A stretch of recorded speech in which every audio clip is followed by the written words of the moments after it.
आज के summer challenge में आपकी 3 सलाहियतों का इम्तिहान होगा, तो क्या आप तैयार हैं?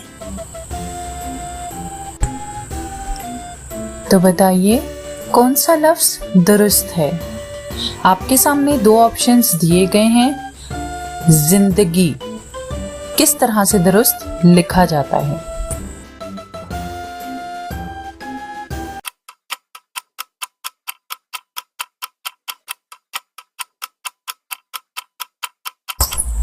जी बिल्कुल, जिंदगी जे से दुरुस्त होता है।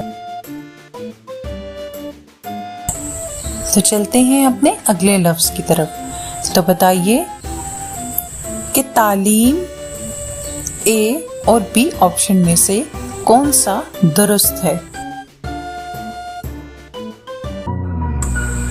जी बिल्कुल, तालीम दुरुस्त इस तरह लिखा जाता है। तो लफ्ज शुजाअत का मायने बताइए। सोचिए सोचिए।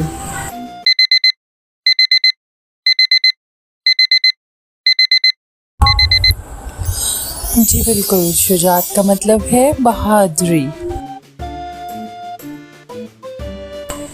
जी, हरूफ से लफ्ज बनाइए। हरूफ आपके सामने हैं, आपने इन हरूफ को मिलाकर लफ्ज बनाना है। जी बिल्कुल, दुरुस्त जवाब है किताब।